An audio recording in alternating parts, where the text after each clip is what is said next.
नमस्कार, स्वागत है आपका अजीत अंजुम जी के प्लेटफॉर्म पर। मैं हूं नीलू व्यास।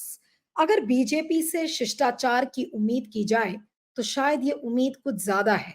अगर हम बीजेपी से इस चीज़ की उम्मीद लगाकर बैठे हैं कि एक अच्छी भाषा का इस्तेमाल करते हुए अगर आपने कुछ गुहार लगाई है और आपकी बात सुन ली जाएगी, तो ये बहुत ज़्यादा बेईमानी हो जाएगी उस चीज़ की अपेक्षा से, उस चीज़ की एक्सपेक्ट करने से। यानी कि बीजेपी से आप कुछ एक्सपेक्ट नहीं कर सकते।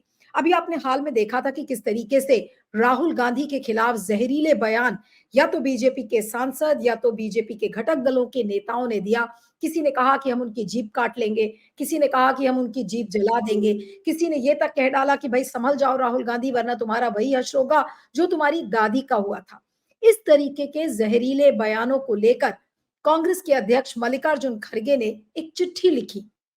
शिष्टापूर्वक जो शिष्टाचार की जो एक चिट्ठी होती है, शालीन भाषा वाली एक चिट्ठी, उन्होंने प्रधानमंत्री नरेंद्र मोदी को लिखी और ये कहा कि आपके जो नेता हैं और जो घटक दल के नेता हैं, वो इस तरीके की अनाप-शनाप बयानबाज़ी कर रहे हैं और उनको आप थोड़ा कंट्रोल करिए। आप उनको ये कहिए कि पार्टी का डेकोरम क्या होता है और एक लीडर ऑफ द ऑपोजिशन के लिए इस तरीके की भाषा का इस्तेमाल करना ये ठीक नहीं है। ये उन्होंने एक बड़े एक जो जिसे कहते हैं कि जो संविधान और जो शालीनता, गरिमा में जो विश्वास करने वाला व्यक्ति है, तो उनके टोन एंड टेनर अगर आप देखें खरगे जी की चिट्ठी का, तो वो यही कहता था।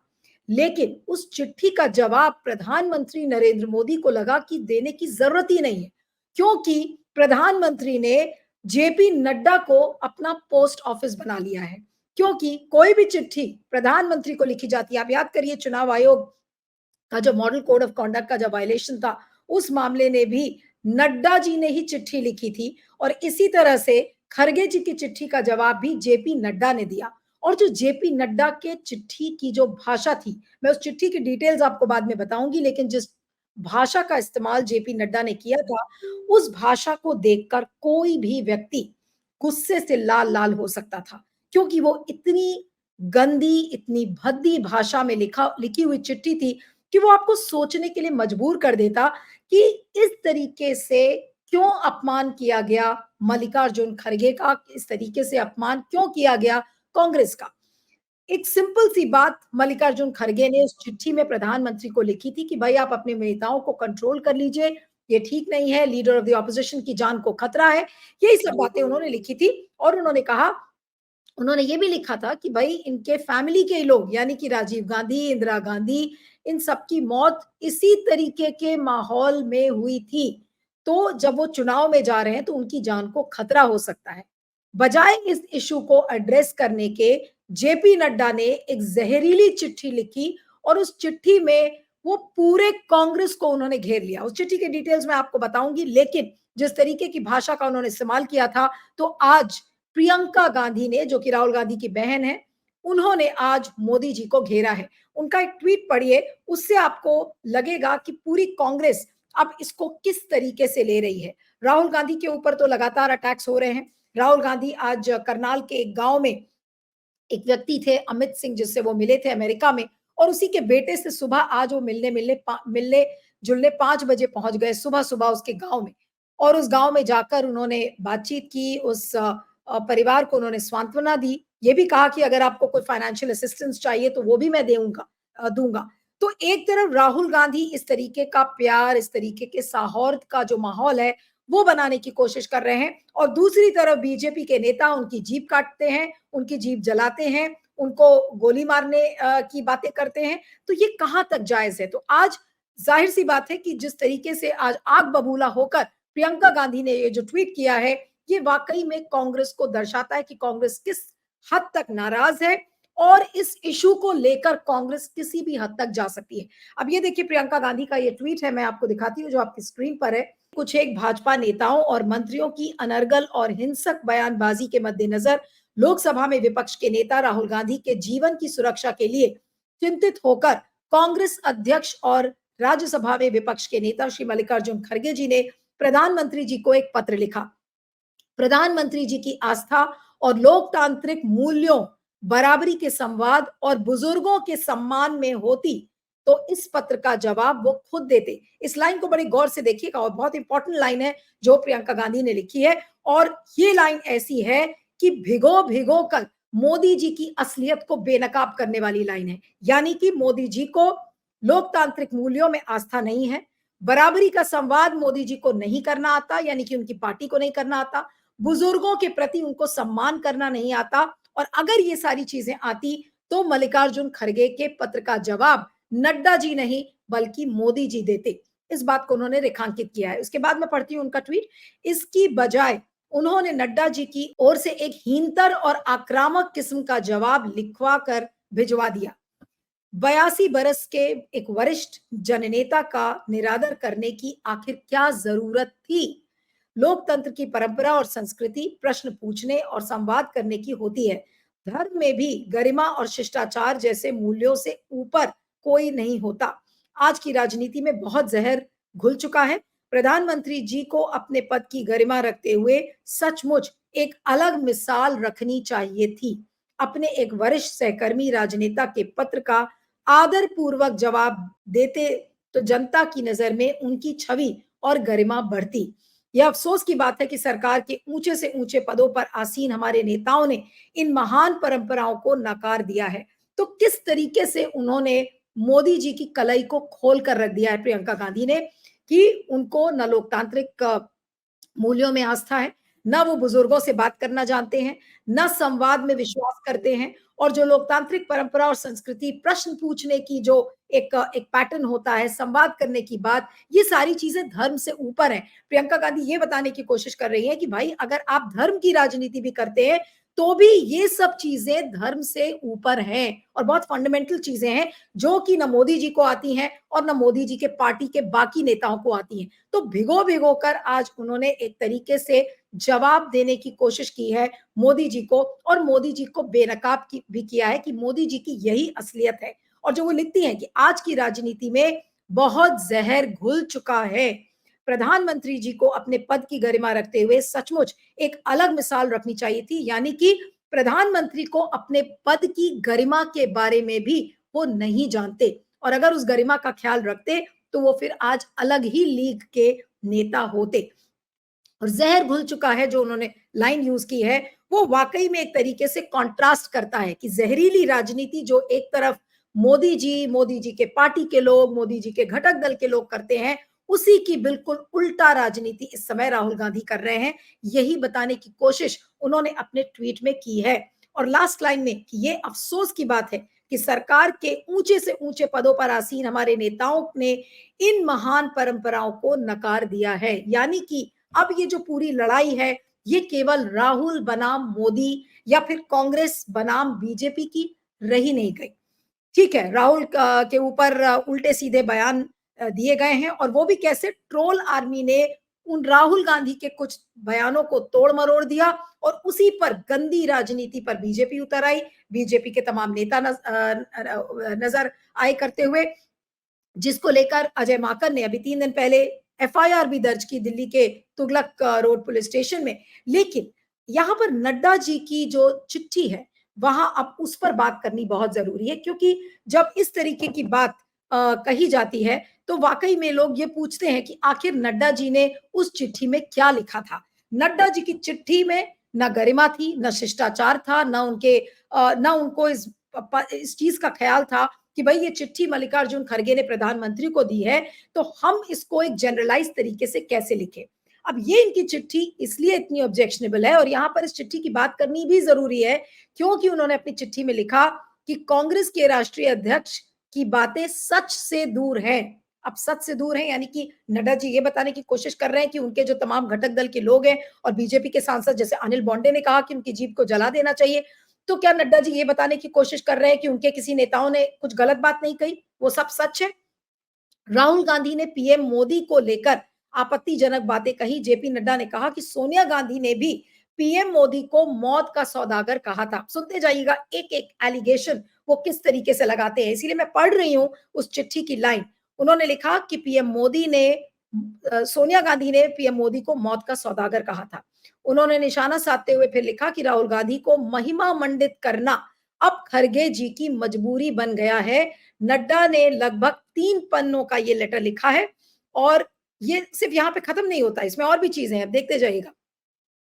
उन्होंने पहले तो ये उस दिन की चिट्ठी है जिस दिन प्रधानमंत्री का जन्मदिन था, तो उन्होंने जन्मदिन की बधाई दिया और साथ में फिर उन्होंने कहा कि रवनीत सिंह बिट्टू, जो खरगे जी की चिट्ठी थी उसमें उन्होंने यही लिखा था कि रवनीत सिंह बिट्टू और तमाम नेताओं ने जिस तरीके की बयानबाजी की है, तो वो ठीक नहीं है। लेकिन अगर नड्डा जी की चिट्ठी अगर आप उसको कॉन्ट्रास्ट करें, तो वो सिर्फ गालियों से भरी हुई है कि मोदी जी को 110 गालियाँ पड़ी हैं आज तक। उसमें सांप, बिच्छू, राक्षस, पता नहीं क्या-क्या शब्दों का उन्होंने इस्तेमाल किया है और उसका जो एक एसेंस था, वो एसेंस सिर्फ यही है कि केवल और केवल महिमा मंडित किया जा रहा है राहुल गांधी को और ये खरगे जी की मजबूरी हो सकती है, बीजेपी की नहीं। तो पूरी कांग्रेस को ही वो लेकर राशन पानी लेकर चढ़ गए हैं। तो अब आप क्या कहेंगे? एक पार्टी का अध्यक्ष जेपी नड्डा कोई बहुत साधारण और मामूली नेता तो बीजेपी में नहीं है, पार्टी अध्यक्ष हैं और अगर पार्टी अध्यक्ष होने के नाते अगर उनको इस बात का बिल्कुल ख्याल नहीं है, चलिए मैंने माना कि मोदी जी को इस बात का एहसास नहीं है। मोदी जी ने कहा कि अरे मेरे लिए तो मल्लिकार्जुन खड़गे एग्जिस्ट ही नहीं करते। उस पद का मेरे लिए कोई मायने नहीं है, ये तो कांग्रेस के नेता हैं, हमारे प्रतिद्वंदी हैं और इनको राशन पानी चढ़कर और बिल्कुल भरपूर तरीके से जवाब दीजिए। लेकिन गाली बकने के लिए, गालियों की बात करने के लिए और राहुल गांधी को महिमा मंडित करने के लिए ये सारे सवाल क्या बेतुके सवाल नहीं है नड्डा जी की अपनी चिट्ठी में? और जिस तरीके से उन्होंने लिखा, मेरे ख्याल से आज तक भारत की राजनीति में किसी भी नेता ने इस तरीके की भाषा का इस्तेमाल, वो भी एक ऐसे पद पर, एक इतने सीनियर नेता जो कि 82 साल के केवल नेता नहीं है, उनका कितना लंबा पॉलिटिकल करियर है और अगर उस व्यक्ति के खिलाफ आप इस तरीके की भाषा का इस्तेमाल करते हैं, तो ये साफ दिखाता है कि मोदी जी थक चुके हैं, हार चुके हैं, ना उनको रिस्पेक्ट से मतलब है, ना सम्मान से मतलब है, ना गरिमा से मतलब है। आज उन्हीं बातों को प्रियंका गांधी ने अपनी ट्वीट में रेखांकित किया है। तो मोदी जी जितना चाहते हैं कि वो राहुल गांधी का सामना ना करें और वो किसी न किसी प्रॉक्सी को खड़ा कर देते हैं, जैसे उन्होंने नड्डा जी की चिट्ठी में नड्डा जी को प्रॉक्सी बना दिया, वो उतने ही एक्सपोज होते जा रहे हैं कि क्या बीजेपी की ट्रोल आर्मी या बीजेपी की पीआर मशीनरी जो चलाती है, क्या वो लोग मोदी जी को कुछ सद्बुद्धि देकर ये बता सकते हैं कि कम से कम वो इस तरीके की हरकत ना करें? क्योंकि वो दिन ब दिन वो जितनी इस तरीके की हरकत करेंगे, वो और बेनकाब होंगे और उनकी असलियत और लोगों में इसी तरह से खुलेगी और लोगों के मन में जो मोदी जी की जो 56 इंच वाली जो छाती वाली इमेज थी, वो बिल्कुल धराशायी हो ही चुकी है। लेकिन जो थोड़ी बहुत बची-खुची जो रिस्पेक्ट है, उस रिस्पेक्ट को भी मोदी जी खो देंगे। अब जिस तरीके की बयानबाज़ी आई है, अजीत पवार जो कि इस समय एनडीए का हिस्सा हैं, उनको भी आज मजबूरीवश ये बयान देना पड़ा। उन्होंने कहा कि भई अगर इस तरीके की बयान लोग देंगे तो महायुति सरकार के लिए मुश्किलें हो सकती हैं और उन्होंने साफ-साफ ये कहा कि किसी का निरादर करने की क्या ज़रूरत है। और जब निरादर की बात उन्होंने कही तो साफ उनका मतलब ये था कि जो जिस तरीके की बयानबाज़ी लोग कर रहे हैं, चाहे संजय गायकवाड़ हो जिनका बयान था, तो उसी बयान को लेकर उन्होंने कहा कि इस तरीके की बयानबाज़ी वो महायुति सरकार के लिए यानी कि महाराष्ट्र में महायुति की जो सरकार है उसके लिए मुश्किलें पैदा कर सकती है। राहुल और मैं पढ़ रही हूँ उन्होंने क्या बोला, राहुल के खिलाफ बयानबाज़ी का मामला अजीत पवार ने बयानों की आलोचना की, मर्यादा का पालन करना चाहिए। बेसिकली वो ये कह रहे हैं कि कुछ तो मर्यादा रखिए। अब अगर एनडीए के घटक दल भी कुछ बोलने लगे क्योंकि उनको ये लग रहा है कि बिल्कुल साफ तरीके से ये चीजें बैकफायर करेंगी, तो अजीत पवार महाराष्ट्र की हकीकत को समझते हैं और इसलिए उन्होंने हिदायत देने की कोशिश की है। लेकिन मोदी जी को क्या हिदायत समझ में आती है? मोदी जी को क्या किसी भी तरीके की कोई वार्निंग समझ में आती है? मोदी जी को ये लगता है कि जो वो कर रहे हैं वो सही है, जो उनकी पार्टी के सांसद कर रहे हैं वो सही है। याद करिए अनुराग ठाकुर का वो बयान गोली मारो वाला, क्या आज तक उन्होंने उस बयान को गलत ठहराया? नहीं ठहराया। तो आज तरविंदर सिंह मारवा हो या संजय गायकवाड़ हो, अनिल बोंडे हो या फिर रघुराज सिंह जो यूपी के मंत्री हैं जिन्होंने राहुल गांधी को आतंकवादी बता दिया था, वही चीज रवनीत बिट्टू ने कही। रवनीत बिट्टू ने तो कल ये भी कह दिया था कि अरे मैं तो अब उन्हें संसद में आतंकवादी बोलूंगा। तो इस तरीके की बेलगाम भाषा को बीजेपी क्यों नहीं कंट्रोल कर पाती और उसका कारण केवल ये है कि बीजेपी और आरएसएस की जो प्लेबुक है, उस प्लेबुक का आधार इसी तरीके की हिंसक भाषा है। ना उनमें संविधान की कोई गरिमा का ख्याल है, ना उन्हें लोकतांत्रिक जो स्पेस है और जो लोकतांत्रिक मूल्यों का उन्हें कोई भी इस चीज़ का इल्म नहीं है। उन्हें केवल और केवल हिंसात्मक भाषा, केवल और केवल कि हम मार देंगे, हम काट देंगे, हम जला देंगे, ये वाली जो भाषा है, ये भाषा अब बीजेपी के लिए महँगी पड़ रही है। और वाक़ई में जिस तरीके से राहुल गांधी पर लगातार बीजेपी के लोग अटैक कर रहे हैं, वो ये नहीं समझ पा रहे हैं कि ये मोदी जी का जो स्टैचर है, उसको और गिराता चल रहा है, क्योंकि मोदी जी ऐसे नेताओं को कंट्रोल करेंगे नहीं। मोदी जी ऐसे नेताओं को कभी भी बुलाकर ये नहीं कहेंगे कि भाई वो नेता विपक्ष हैं, कम से कम अब तो उनके लिए भाषा मत इस्तेमाल करो। लेकिन आज एक बड़ा सवाल जो पूरे देश के सामने है, जो मल्लिकार्जुन खड़गे ने खड़ा किया कि राहुल गांधी की दादी, राहुल गांधी के पिताजी की मौत एक खास सिचुएशन में हुई थी और नफरत का माहौल उस समय था जिस समय इस तरीके की का हादसा उनके साथ हुआ।